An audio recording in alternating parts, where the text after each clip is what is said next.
All right, hey folks, we're going to finish up the review of Monsters Compendium 4, Eldraine creatures. Give me a second here to check my signal, make sure I'm coming through clearly, and then I'm going to boost on the social medias real quick, and then we'll get to work. We only have 3 creatures left in the deck, so let's check them out and see what happens. Mic check, mic check, 1, 2, 3. Check them out. Yeah, sounds like I'm coming through A-OK. Perfect.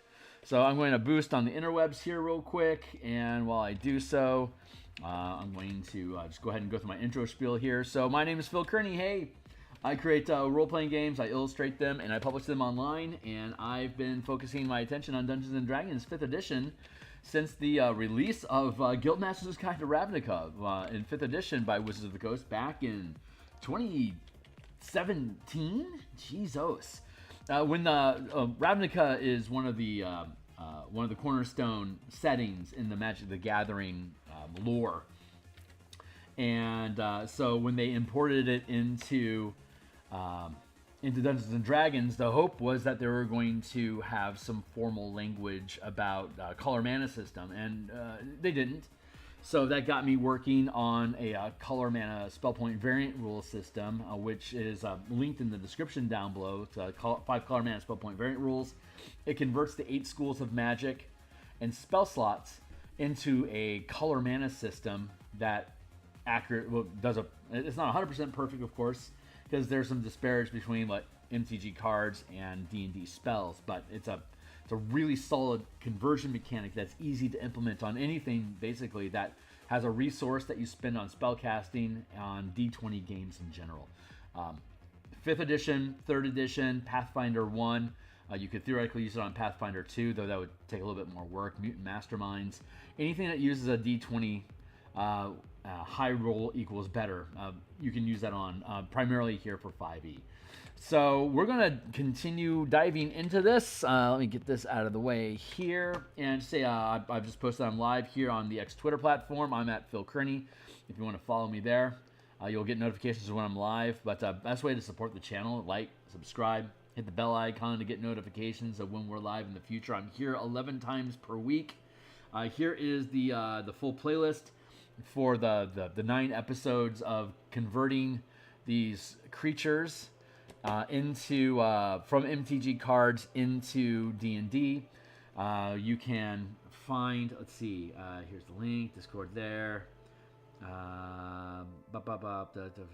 Here's a link to the articles. There we go. Here's the articles online. If you go to my Patreon, you don't have to be a member of my Patreon to review this, but if you click on this Google Doc here, it'll take you to the same place that I am editing right now. So at the front of the document is just a look-see at the power and toughness of each of the creatures that, well, here's the list of all the creatures that we've reviewed that are in this document, and we are down to 3 to go. So let's see. We've got the Tree Folk, which is inspired by the Fey Burrow Elder. The Witch Kite CR15, which is which is inspired by the Malevolent Witch Kite. Here's the Fey Burrow CR11.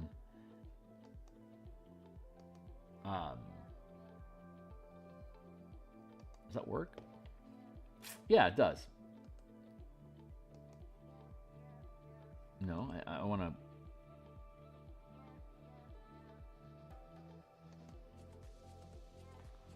Open image.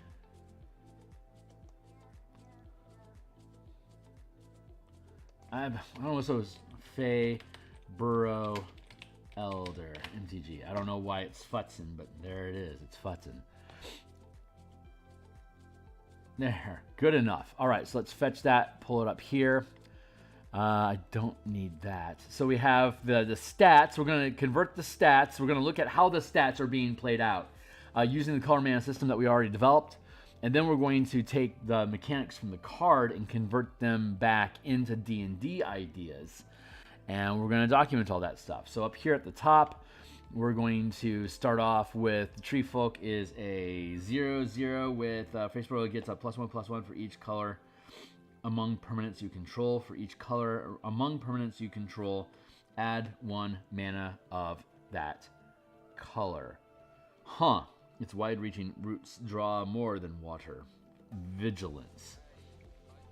So it's a variable critter, which only complicates it slightly. XX,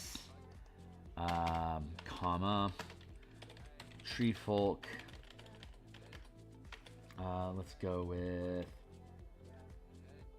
base 5, comma,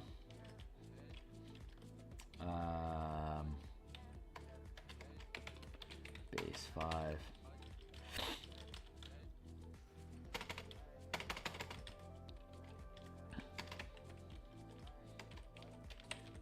Tree folk, elder.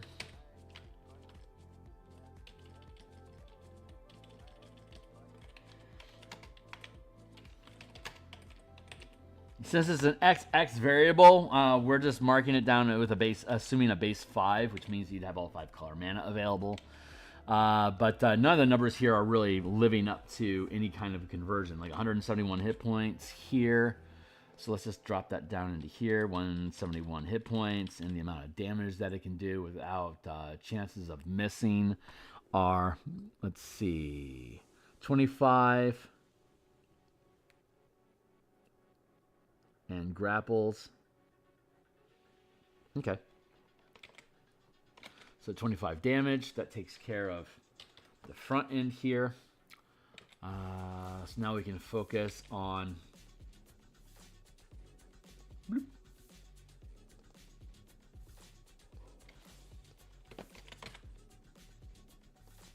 No, here. I'm going to edit.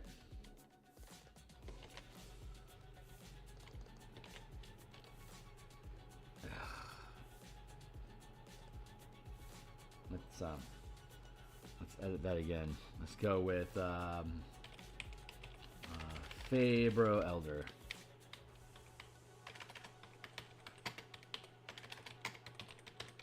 There.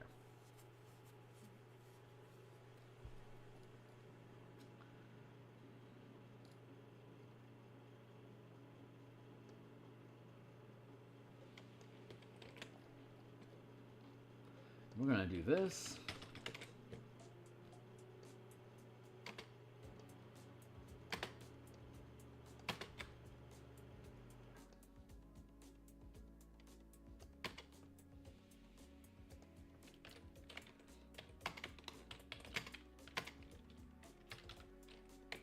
Once per turn.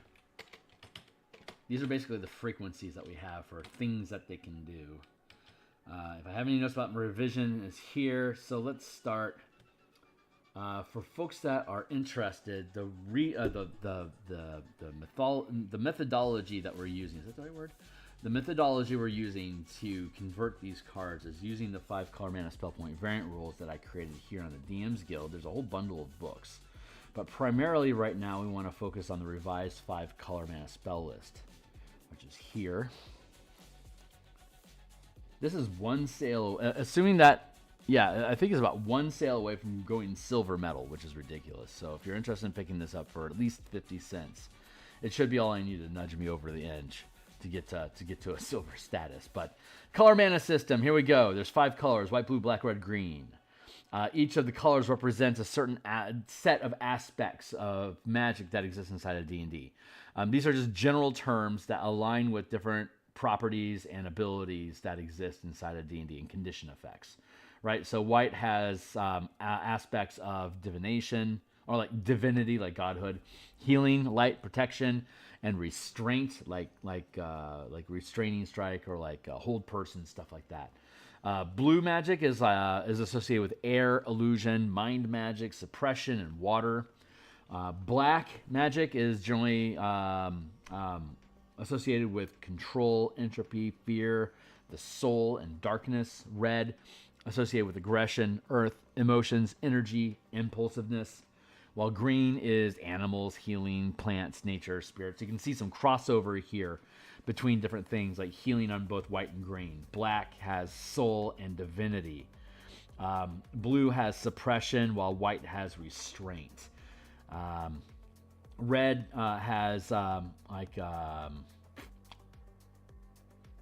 impulsiveness and emotion and aggression, while black has, like, say, fear and control.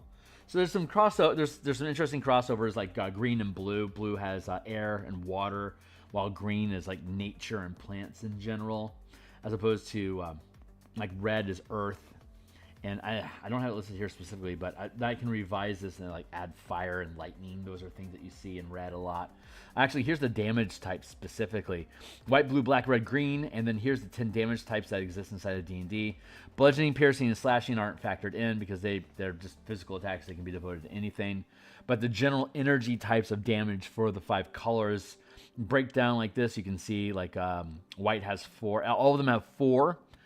And the type, and each damage type has a variable number, but anywhere from 1 to 3 different colors represent a type of damage, or damage is represented by these different colors. Like psychic damage being white, blue, and black makes a lot of sense considering the aspects above.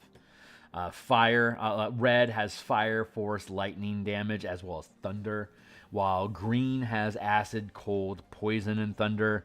Black has acid, necrotic, poison, and psychic. So you can like see a crossover here of acid and poison between green and black.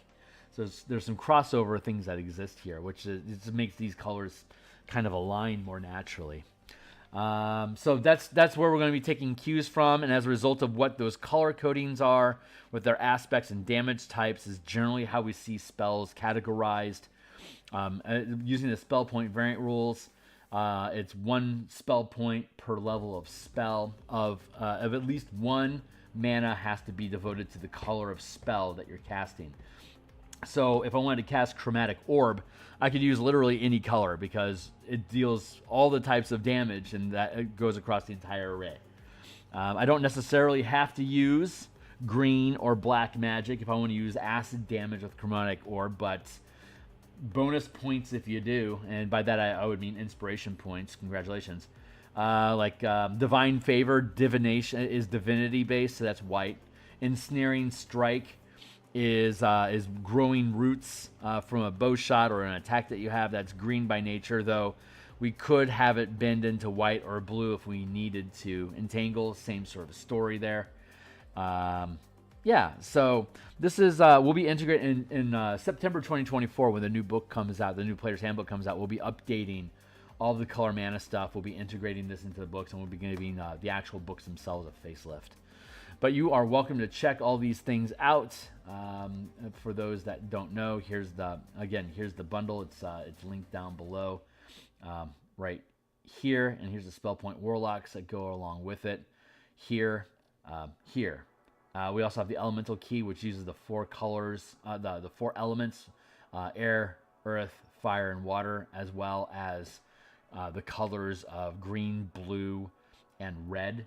For the color mana system, it's just a limited palette of 3 colors. Makes it simpler to operate with. But all these books have free previews. And if you buy them, they all come with assets like tokens and spell tracking sheets and stuff that makes it easy for you to tap, untap, and burn mana.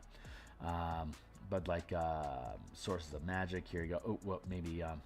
Let's go back to the hamburger here and just drop down to the spell points. Full casting, half casting, third casting. Caps out at 80, 40, and 20 mana. Gain on long rest, like Arcane Tricksters, Eldritch Knights over here with the 20 mana per day, while full casters over here at 80. I've been developing a spell point sorcerer that uses these mechanics, that blends the sorcery points in with the mana pool, so that they would have 100 mana over the course of 20 levels, and they'd be able to freely learn and use meta magic alongside their spell casting as needed. So it's a very simple system. This is a 75-page book. You can see the entire document here. This was the original mana system that we had built for it, but like I showed here with the revised system, we're going to be integrating this into the master document once we update the book for 2024. So we'll see that in Q4. I'll probably start production of that in October. So between now and then, we'll finish the Eberron adventure that I'll be streaming in the mornings. Spelljammer is going to be coming out probably next week. And Spellpoint Sorcerers, I think we can slide in there someplace. And then you can keep an eye out for like Mecha and Kaiju books based off of the Spelljammer stuff that we've been doing. So if any of this stuff is interesting to you, Please consider liking, subscribing, and hitting the bell icon. So back at it. Let's see. Okay, so we're going to look at the code on the card and see anything interesting that pops out. Damage, vulnerability, fire, you're a tree, that's fine.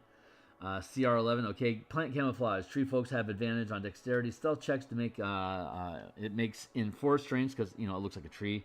Tree stride. Once per each turn, the tree folk can use 10 feet of movement to step magically into one living tree within 5 feet of itself and emerge from a second tree within 60 feet of itself that it can see, appearing in an unoccupied space within 5 feet of the second tree. Both tree must be at least as large as the tree folk. That's tree stride.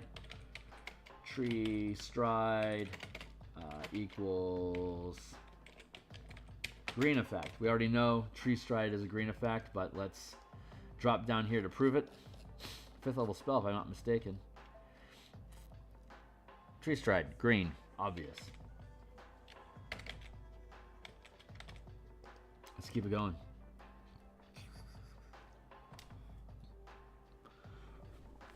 Let's see. Tree folks make 2 crushing vine attacks and 2.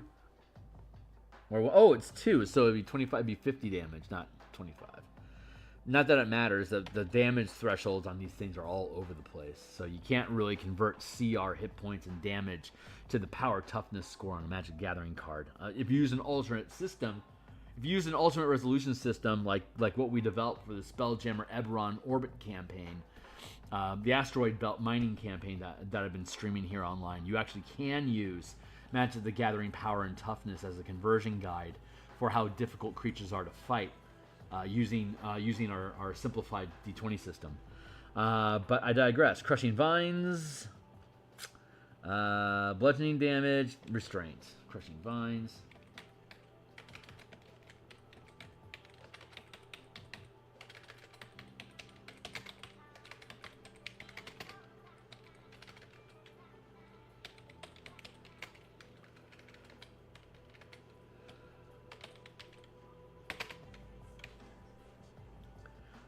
Nightshade Bolt. Poison damage. Let's just, we can skip the Crushing Vines. Who fucking cares about that? Nightshade Bolts deal poison damage. And we already looked and we know from the matrix that, from our damage matrix, our damage chart, that poison is green, so that jives.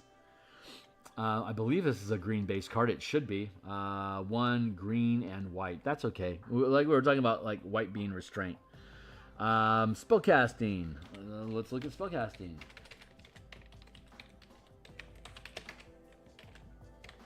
Let's go with.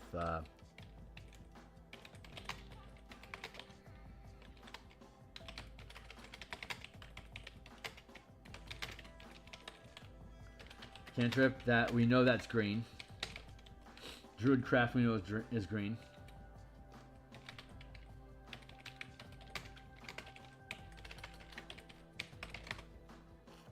What else you got? Enlarge Reduced, I believe that's also green.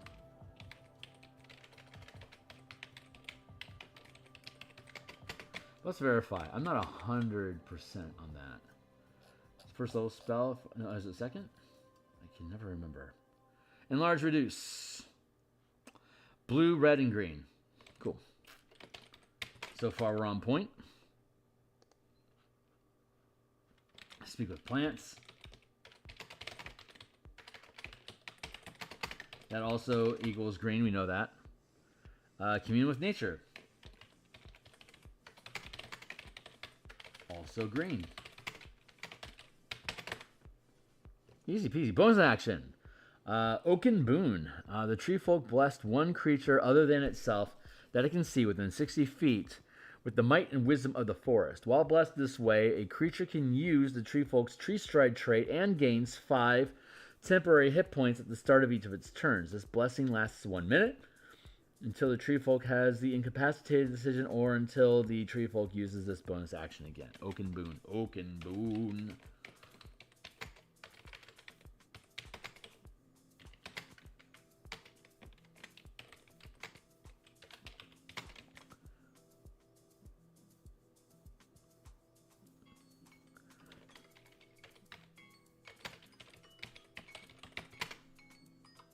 keep it going. Also equals green. Wow, this is a really on flavor. Mechanically, it's very on flavor. So let's see what we get here. So that's good. Let's move over to here. Vigilance is you can attack and don't have to. You can stay on. You can defend and attack at the same time. You get growth bonuses. So the larger you get, the stronger you become. Or the more mana you have, the more types of mana you have, the more hits and damage it can take. And then if you tap it for each color among permanents you control, add 1 mana of that color. Wow. This guy is just bathed in magic. So the boon that they're giving is basically expressing temporary hit point as something you get from them. That getting from...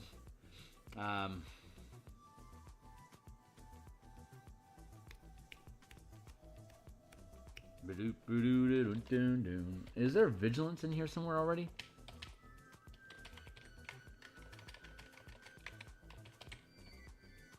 Wow, no instances of vigilance, huh? Cool.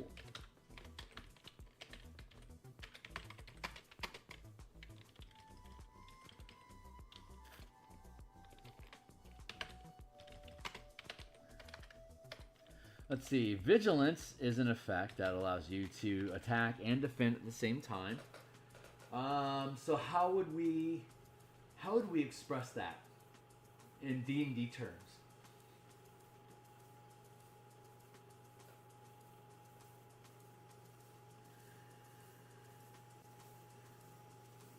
Oh, Sentinel feat. Vigilance equals has the Sentinel feat. That's pretty easy to do. And then Fabro Elder, gain +1 tokens for each color land equals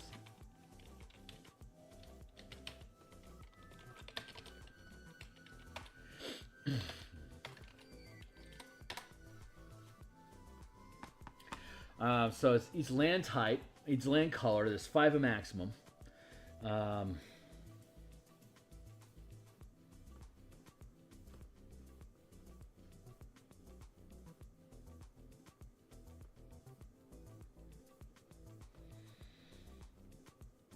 like that. That boon token makes a lot of sense, but it's only just a 5 hit point gain.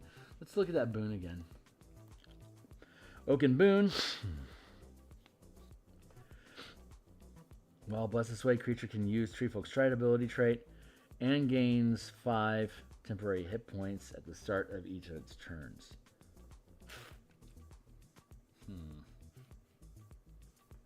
Not into that. What do you think, Doodle? We got Doodle on deck. What's up, buddy? And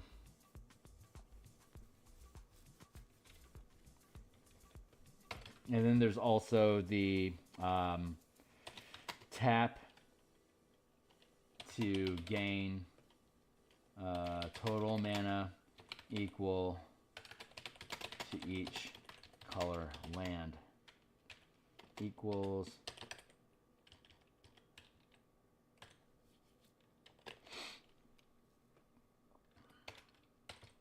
tap to gain total mana equal to so you can tap it. How would we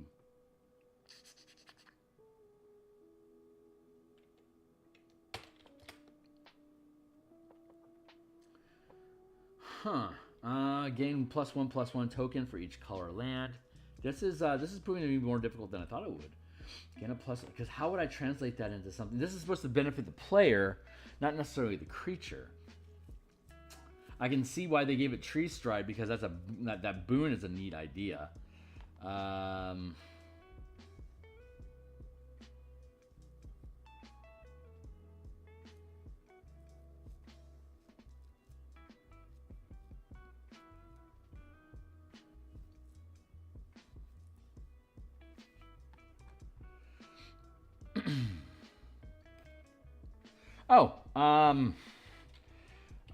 Enhanced Oaken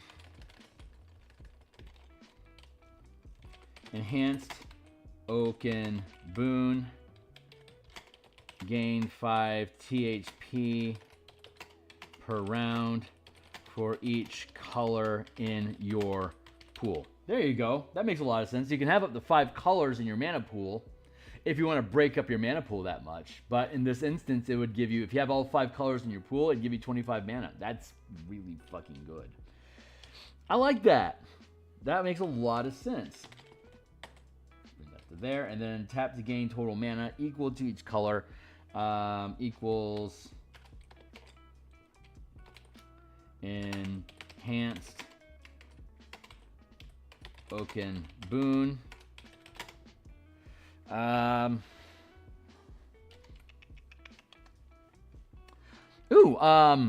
Gain a bonus to concentration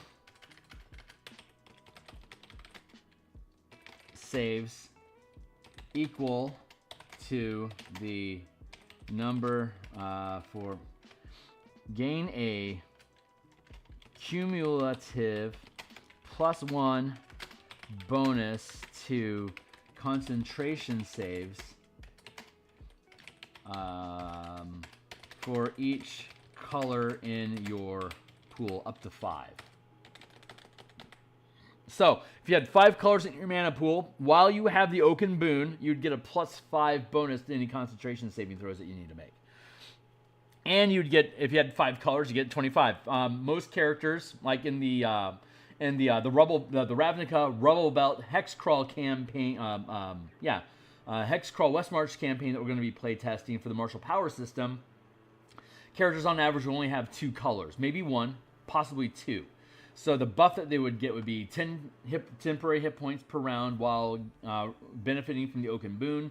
And since they'd be at most typically having only 2 colors, it would be a +2 bonus to their concentration checks to maintain spells and other effects. That's cool. I am down with that. Otherwise, there's no real innovation happening here, so move along. I was supposed to copy-paste all this stuff.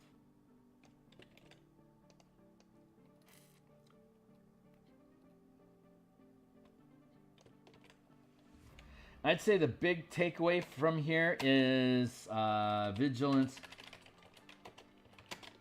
Vigilance equals sentinel feat. I mean, that's such a straightforward translation. Hey, what's up, Ren? How you doing?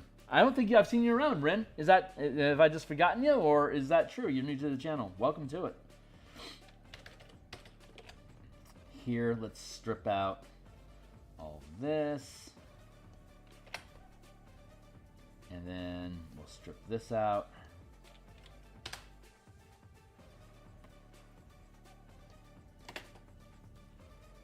And then 2 cards, 2 to go. 2 to go. Let's drop this guy from our roster. Let's go back to here. The next one on our list is going to be the Witch Kite. Witch Kite is themed off of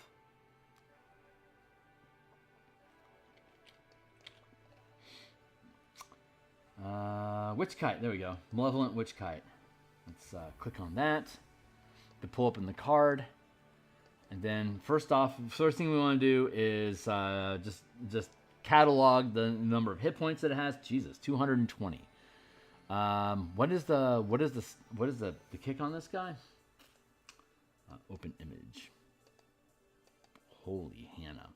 6 mana, 5/4. There you go. So let's go with 5/4. Witch Kite is CR. Witch Kite CR 15. 5/4.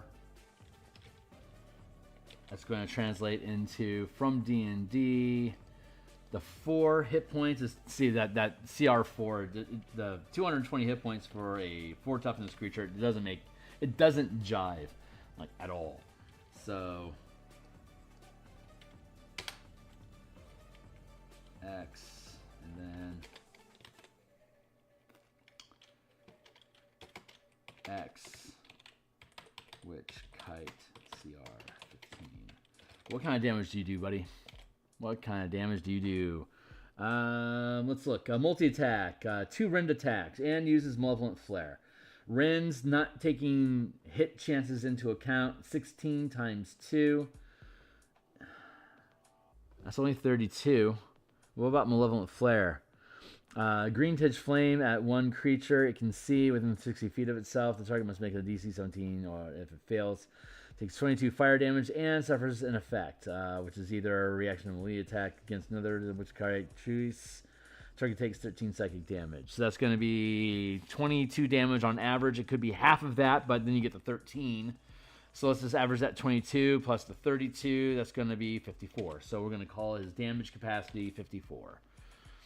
Not that, not that it matters at all, because these dudes are like all over the place as far as damage scaling is going. But 5/5s are here, comma, blip. And then it's a 5/4, so we'll extract that, go to here, comma, dab nugget, blip.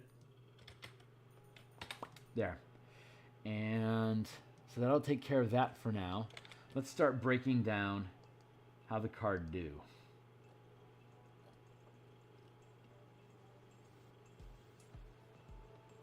Which guy? D&D to MTG flavor. So, looking at the kite, we know it's a pure black creature. So, and then again, for reference, if you drop down here to the color mana spell point variant rules, that's where you'll see all of these books here on DMsGuild. And right now we're specifically referencing the revised 5 color mana spell point variant rule list. So we'll pluck this open here. Here's our aspects, color philosophy aspects inside of mechanics in D&D, the damage types. So we can expect to see psychic damage, poison, necrotic, and acid damage off of its black mana pool. Black base creature, there you go. Let's see how true that remains. Resistance to fire and psychic damage, that the psychic jives. Let's zoom in a little bit. Rend deals us physical damage, no biggie. Malevolent Flare spits magical green tinged flame at 1 creature it can see within 60 feet of itself. The target must make a saving throw, and if it fails, it takes fire damage. Malevolent Flare.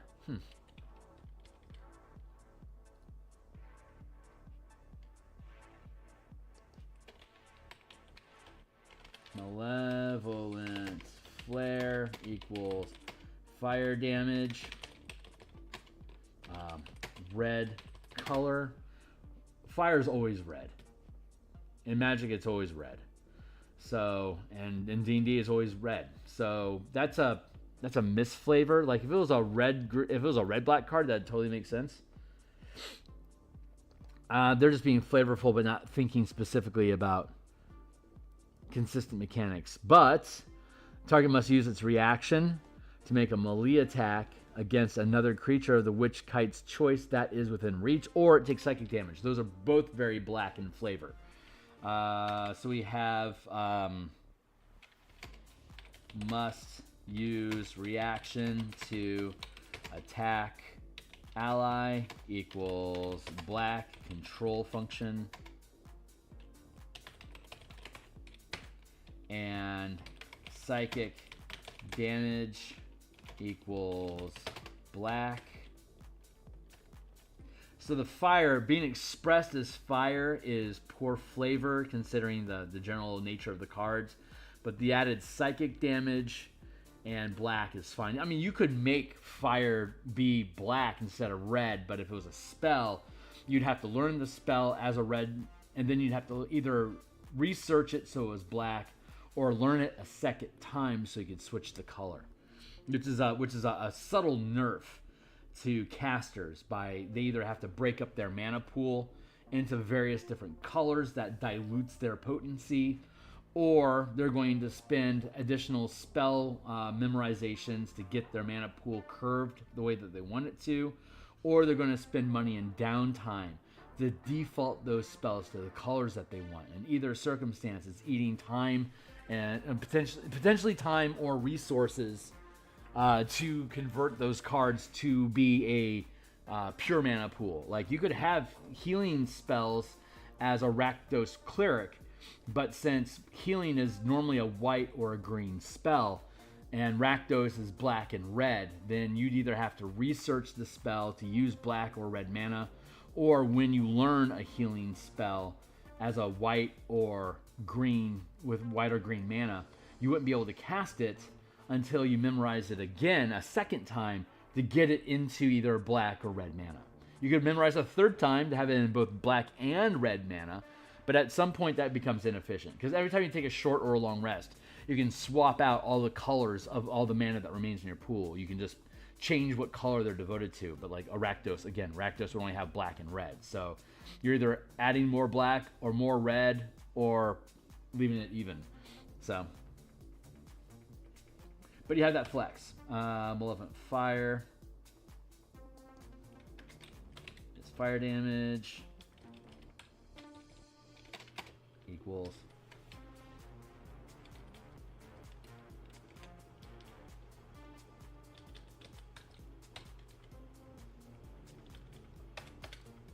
Cool. What's the next thing they got? Spellcasting. Awesome. Spellcast, and we have Enchanting Gaze. We'll start with the reactions. Enchanting Gaze reaction equals when a creature with Witch Kite, when a creature the Witch Kite can see moves within 10 feet of it, the Witch Kite emits an enchanting gaze at the creature. The creature must succeed a DC 17 saving throw or take psychic damage and have the charm condition until the end of its next turn. See, that's a very black effect. Psychic damage plus charm equals very black. And retribution.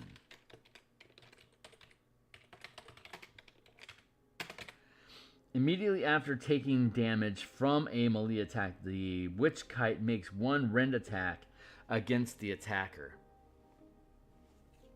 That's just melee attack.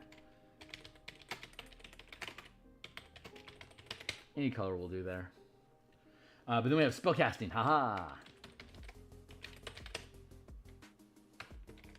What you got? What you got? Detect magic.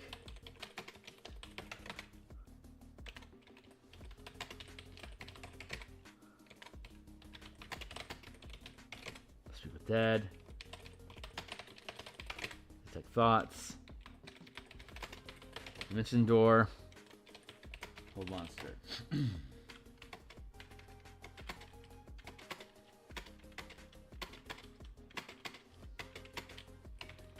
Cantrip. Cantrips can be, you don't spend mana on cantrips, just like you don't spend spell slots to cast them. But this is generally a Detect Magic is generally a blue spell effect. Let's verify that's true. So, I mean, you could just reflavor cantrips to be whatever you want, since they don't actually cost any mana to use. Oh, wait, Detect Magic is a first level spell. Herp-a-derp. But again, it's a ritual. So you don't actually have to spend any mana on that either. Although it is by nature blue. Cantrip, first.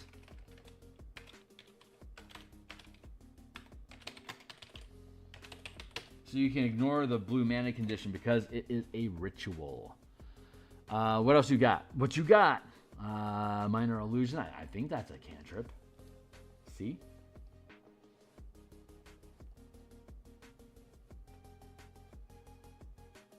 Must be.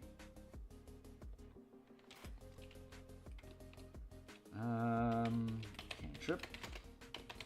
Blue. Speak with Dead. That's a third level spell. It's going to be black. Let's prove it. Black and white. Black, third. Detect Thoughts, second level, and I believe that's blue specifically.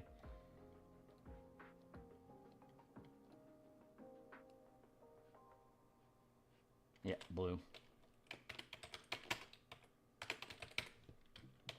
Dim Door is a teleportation effect, so that I believe is white and blue. It's a 4th level spell. Nice, we're doing great. Got another 20 minutes to go. Dim Door, white and blue. Yep.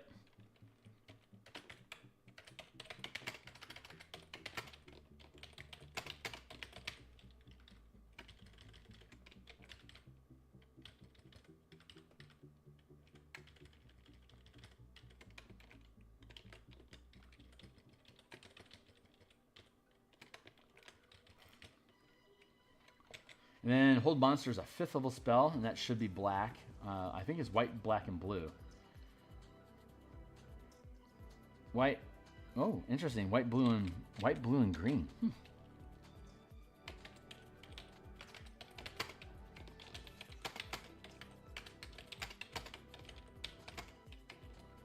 I would say color mana revision. Consider hold spells as black as well as WG.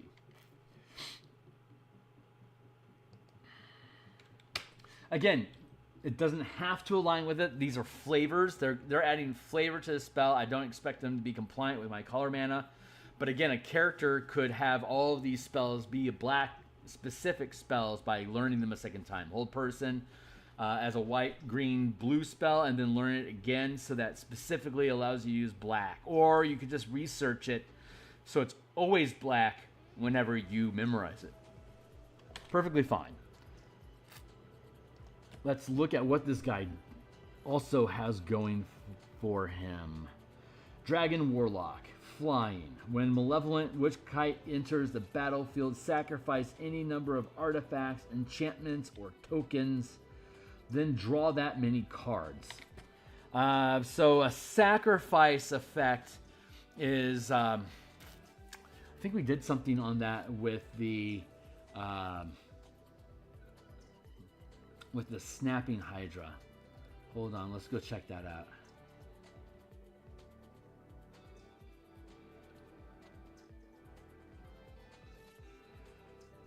This was discard 2 cards.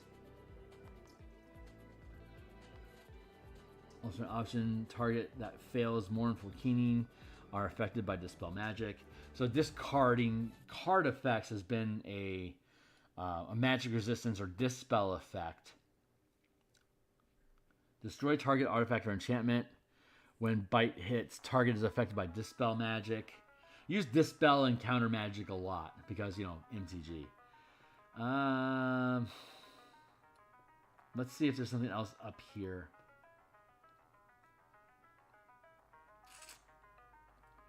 Menace.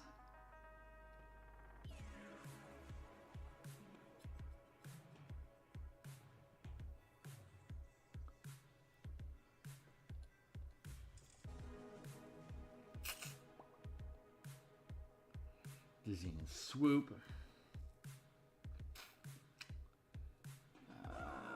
You guys need adventure copy. Choose a card. Twin spell for free. That's pretty cool. As a sacrifice kicker for wheel low.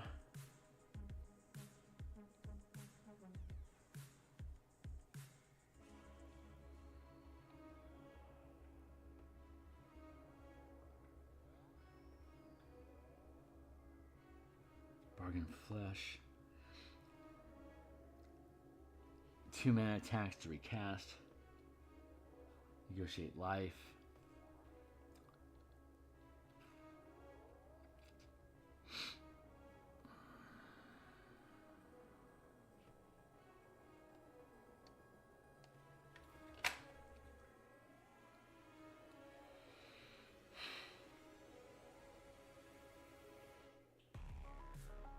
Let's see. Higher head above, more equals extra attacks. Drawing a card often means gaining mana, spell, or effect, gaining advantage.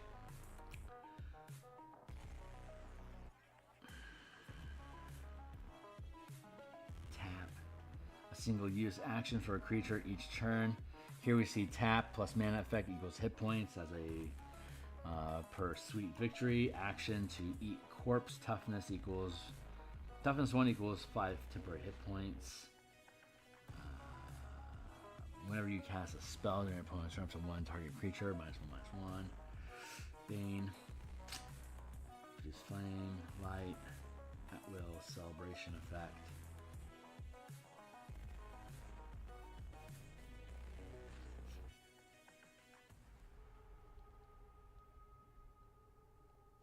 We're sorting stuff out. We're trying to figure out how this fits in.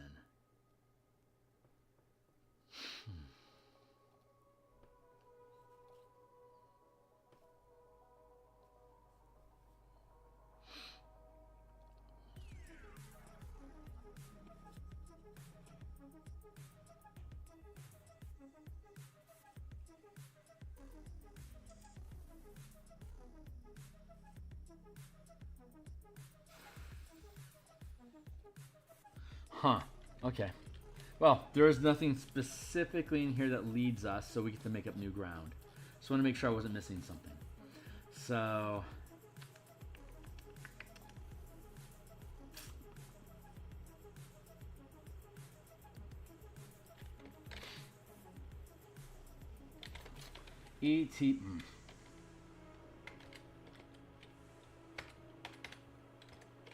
ETB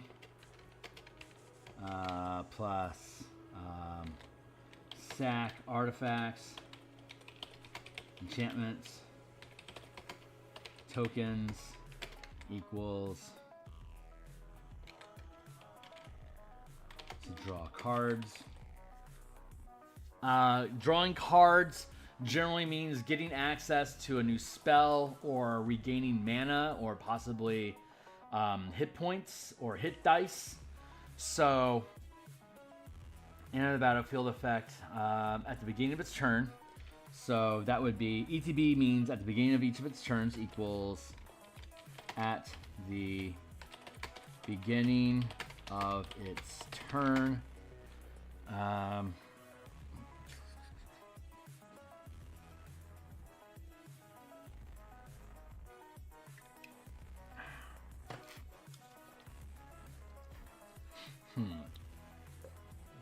Let's see.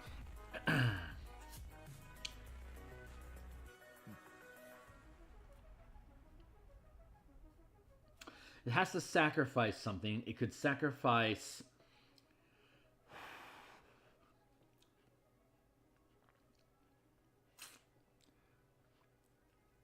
to draw a card.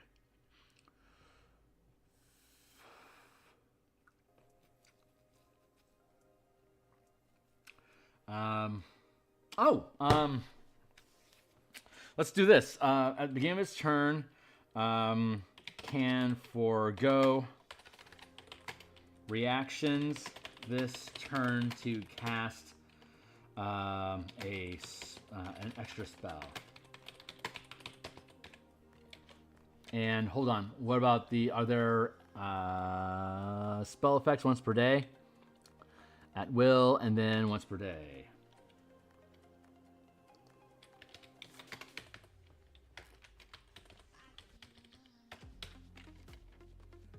Once per day. There you go. At the beginning of each turn, can forgo reactions this turn to cast a spell without expending. Can cast a once per day spell with no cost or an extra time. There you go. So normally it'd be able to cast once per day, detect thought, dimension door, hold person. But at the beginning of its turn, if it sacrifices its reaction, it can use one of those spells, even if it's used it before, and it can use it basically as a bonus action. That's what it should do. Let's see. It can forgo reactions this turn to cast a once per day spell, even if already cast as a bonus action. There you go. That's fucking nasty. Is that the only ATB effect that we have?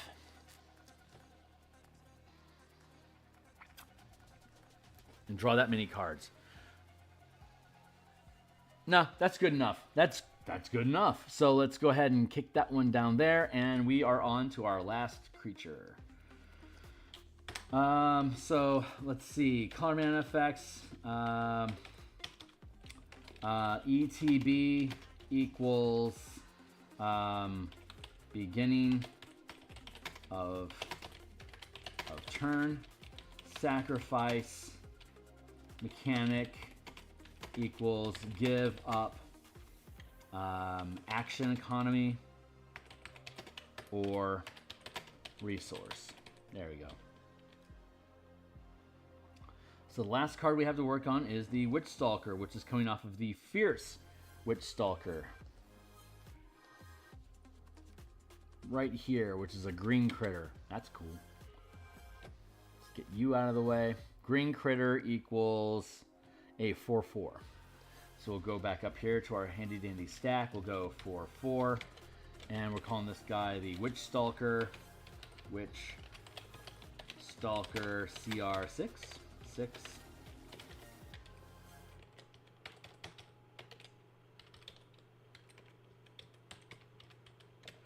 Hit points equals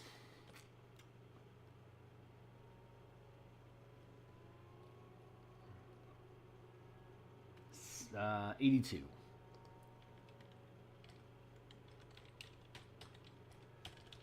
And the damage that it can deal. Multi-attack makes 2 bites. So ignoring miss chances, it's 28 damage. And can be knocked prone.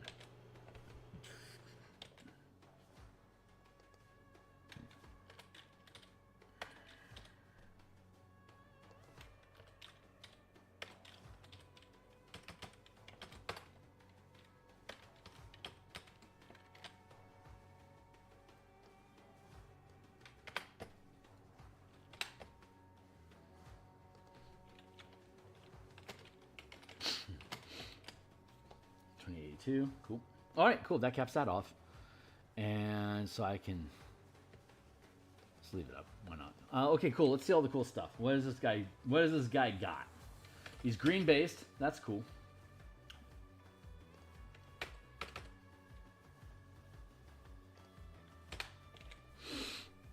Green based. Magic resistance.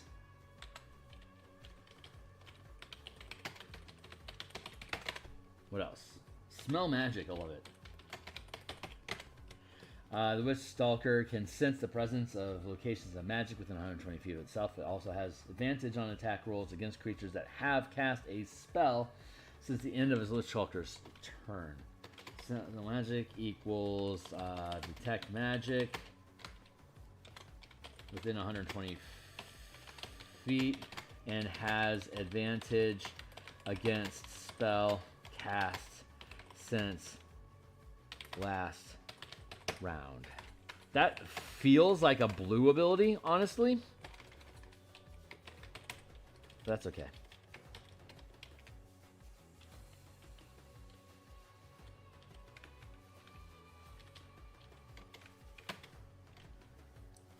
ABV, save versus magic. That's generally going to be a white or a blue magic effect.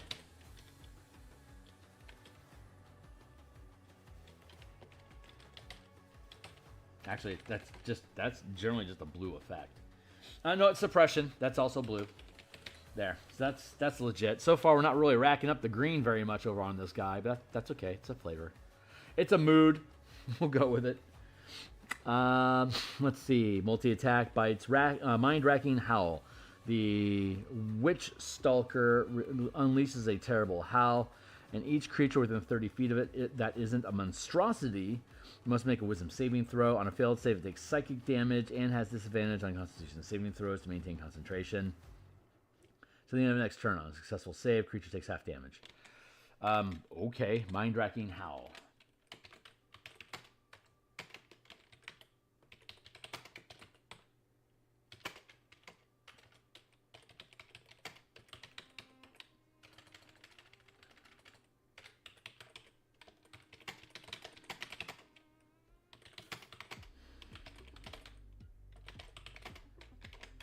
That is a very blue,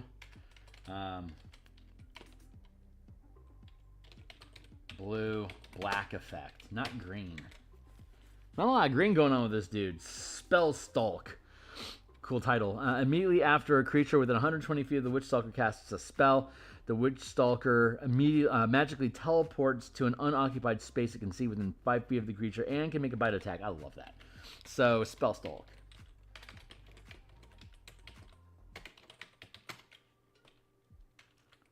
Reaction to teleport to caster and attack. That is a very white-blue magic effect. This guy is like coated in white and blue magic, but he's a green card. So there's definitely a misflavor here, but sometimes that can't be helped. But that resolves that for now. So what does this guy actually do on his card? Trample. Okay. When Fierce Witch Stalker enters the battlefield, ETB effect equals create a food token, which can be eaten as a treat. That's it? Okay. I'm not seeing it, but whatever. Trample equals martial power, overrun, exploit, which is and this is a CR. What CR is this? CR is 6, so that is a 1, 2. This is a CR. It's a third rank creature, so it's a D8. So it deals 3d8 damage to any creature it moves through. And ETB equals food token. Equals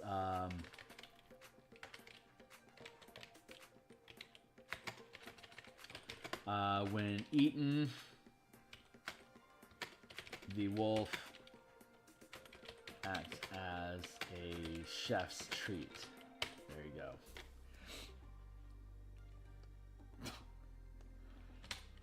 Yeah, I don't have any real comment about this other than the color alignment's really off, but that they were really leaning into the Witch Stalker idea as a hunter. The sense of smell, it's very blue. I don't mind it being listed as green, but having nothing but blue and white, basically like blue and white effects. That has a very Eberron horrid beast sort of idea to it. So I'm actually going to make note of that. Color mana revisions. White, blue, steeped effects are very Eberron horrid beast template theme. And that is officially all of them. So we've swept our deck. Nice. Again, this is up here. If you go into my Patreon here, you'll have free access to it, whether you're a patron or not. It'll give you access to the full document. It's a read-only document, but we've been going through this effort because it's the most recent MTG to D&D conversion that's been created by Wizards of the Coast.